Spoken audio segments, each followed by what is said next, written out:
नमस्कार दर्शक बंधु, आज आसन जानिबा ए भिडियोटी केवल आपणक पाई। ए भिडियो आपणकु संपूर्ण साहाय्य करिबो निज उपरे विश्वास रखी जीवन रे निज लक्ष्य पथरे आगकु बढ़िबा पाई, जहा आपणकु आपणक जीवनर सबुठारु खराब समय रे मध्य केबे हारिबाकु देबनी।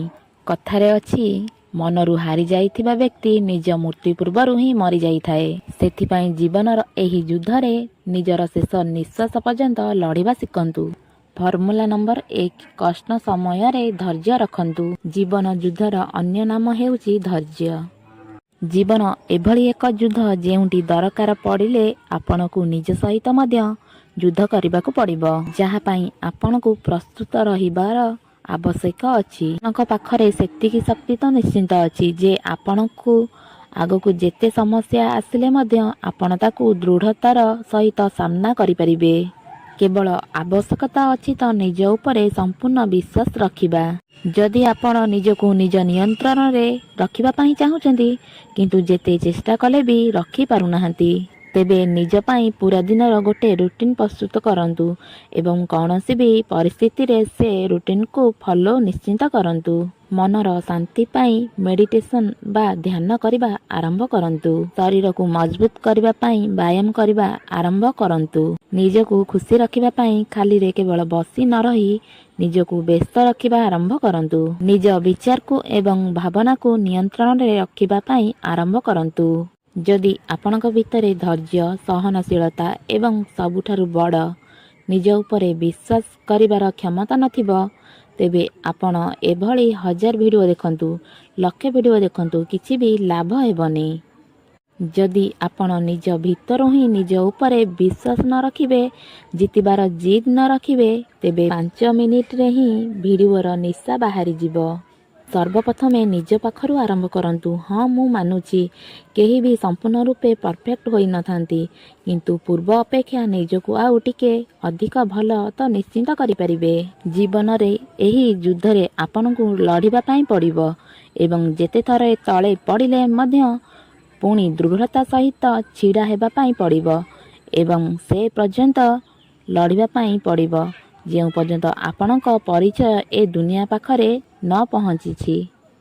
जेतेबेले जीवन रे कौनसी मार्ग देखा न जाए, सेतेबेले धैर्यर मार्ग ही आपणकु उचित मार्ग देखाई थाए। आपणकु केवल शांतिर सहित एकाग्रतार सहित निजर कर्म करिबार अछि।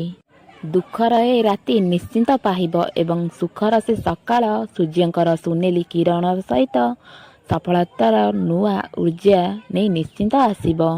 केवल एतिकी मने रखंतु, एही नुआ सकाळ रे आपणकु मध्य एक नुआ आरंभ करिबा पाई पड़िबो एवं एही नुआ आरंभरु ही आपणक जीवनर एक नुआ यात्रार आरंभ हेबो, जहा संपूर्ण सकारात्मक रे परिपूर्ण हेबो। ए जीवन एक यात्रा ही तो अटे, जेउंटी भल खराब सुख दुख सबु आसीबो, जहा स्वाभाविक मध्य। निजर खराब समय रे मध्य जीवनर एही यात्रा को आपण हसी हसी काटंतु। निज भितरे धैर्य शक्ति एवं नियंत्रण को सबुबले बजाई रखंतु। जेउ जिनिस बा जेउ मनिष ठारू आपणकु कष्ट मिलिछि ताठारू सबुबले निजकु दूरेई रखंतु। निज स्वप्न पाई एवं निज पाई जीवन को निज हिसाब रे बंचिबा आरंभ करंतु। फर्मुला नंबर 2, विश्वास रखंतु। आपणक औकात ए दुनिया को निश्चिंत देखिबो। उड़ीबा पाई केवल डेणा यथेष्ट नुहे, से उच्चता को छुईबा पाई सेतिकी साहस मध्य थिबा दरकार। आपण केते उच्चरे उड़ीबे ताहा संपूर्ण रूपे आपणक साहस एवं विश्वास उपरे निर्भर करे। सेथिपाई आपणक स्वप्न को वास्तव रूप देबा पाई निज भितरे से जित, धैर्य, विश्वास एवं साहस रहिबा निहाती आवश्यकता अटे। केते आउ निजर परिचय को अन्य आखिरे खोजिबे। थरे आईना आगरे छिड़ा होई केबे निजकु देखंतु, आपण निश्चिंत बुझी पारिबे आपणक भितरे से सबु प्रतिभा अछि, जहा एक सफल व्यक्ति पाखरे रहिबा दरकार। बास निजकु एवं निज प्रतिभा को चिनिबा पाई थरे मात्र निज उपरे संपूर्ण विश्वास करी देखंतु। ए दुनिया रे एमिति कौनसी शक्ति नाही जी आपणक मार्ग रे बाधा सृष्टि करि परिबो। जीवन को भल करी गढ़ी तोलिबार विचार करंतुनी। निजर आजिर दिन को भल करिबा पाई चेष्टा करंतु। दिनर आरंभ को ଭଲ କରିବା ପାଇଁ ଚେଷ୍ଟା କରନ୍ତୁ। ଆରେ ଜୀବନର ପ୍ରକୃତ ବିଜେତା ତ ସେଇ ଲୋକ ଯିଏ ନିଜ ମୁହଁର ସବୁଠାରୁ ଖରାପ ପରିସ୍ଥିତିକୁ ମଧ୍ୟ ମୁହଁରେ ହସ ରଖି ପାର କରିଦିଏ। ଆପଣଙ୍କୁ ମଧ୍ୟ ନିଜ ଜୀବନର ବିଜେତା ହେବାର ଅଛି। ପରିଶ୍ରମ ସେହି ପର୍ଯ୍ୟନ୍ତ କରନ୍ତୁ ଯେଉଁ ପର୍ଯ୍ୟନ୍ତ ଆପଣଙ୍କୁ ଏ ଦୁନିଆର ସବୁଠାରୁ ଦାମୀ ଜିନିଷ ସବୁଠାରୁ ଶସ୍ତା ନ ଲାଗିଛି। ଫର୍ମୁଲା ନମ୍ବର 3 ନିଜ ଜୀବନ ସହିତ ମିତ୍ରତା କରନ୍ତୁ। ମିତ୍ର ସିଏ ହୋଇଥାଏ ଯିଏ ଆପଣଙ୍କ ବିତି ଯାଇଥିବା କାଲିକୁ ବୁଝିପାରେ, ଆପଣଙ୍କ ଭବିଷ୍ୟତ ଉପରେ ବିଶ୍ୱାସ ରଖେ। ଜୀବନରେ ଅନେକ ଲୋକ ଆସିବେ ଏବଂ ଅନେକ ଲୋକ ଯିବେ, କିନ୍ତୁ ଆପଣ କାହା ଉପରେ ବି ନିର୍ଭର ହୋଇ ରହିବେନି। ଆପଣଙ୍କ ନିଜ ଜୀବନ ଯିଏ ଆପଣଙ୍କୁ କଷ୍ଟ ଦେଉଛି, ଦୁଃଖ ଦେଉଛି, ଆପଣଙ୍କ ଆଖିରେ ଲୁହ ଦେଉଛି, ତାଙ୍କୁ ହିଁ ଆପଣ ନିଜର ମିତ୍ର କରିଦିଅନ୍ତୁ।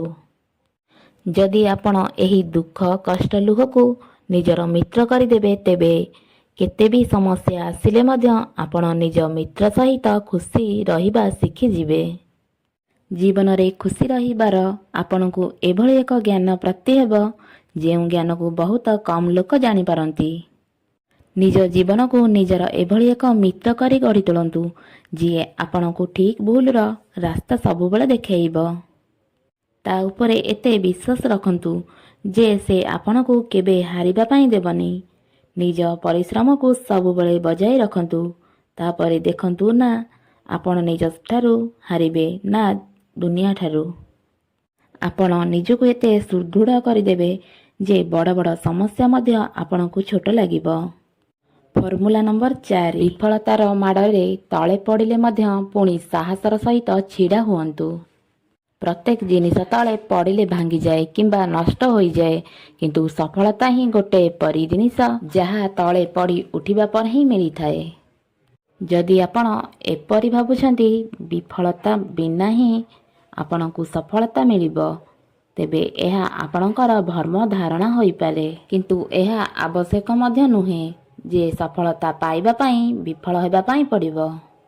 କିନ୍ତୁ ଏହା ସତ୍ୟ ମଧ୍ୟ ଯେ ବିଫଳତାର ଶିକ୍ଷାରୁ ପ୍ରାପ୍ତ ହୋଇଥାଏ। ଛୋଟ ଛୁଆଟି ଯେତେବେଳେ ଚାଲିବା ଆରମ୍ଭ କରେ, ସେ ବାରମ୍ବାର ପଡ଼େ, ପୁଣି ଉଠେ, ପୁଣି ପଡ଼େ, ପୁଣି ଉଠେ, ଚାଲିବା ପାଇଁ ଚେଷ୍ଟା କରେ ଏବଂ ଶେଷରେ ସଫଳ ମଧ୍ୟ ହୁଏ। ଆଉ ଗୋଟେ ବହୁତ ବଡ଼ ଶିକ୍ଷା ମଧ୍ୟ ଦେଇଯାଏ। ସଫଳତା ପାଇବା ପାଇଁ ଯେତେଥର ତଳେ ପଡ଼ିଲେ ମଧ୍ୟ ପୁଣି ଛିଡ଼ା ହେବାର ସାହସ ରଖିବା ହିଁ ପ୍ରକୃତ ସଫଳ ବ୍ୟକ୍ତିର ପରିଚୟ। ଆଶା କରୁଛି ଆପଣମାନଙ୍କୁ ଏହି ଭିଡ଼ିଓଟି ଭଲ ଲାଗିଥିବ। ଆଜି ପାଇଁ ଏତିକି। ନମସ୍କାର।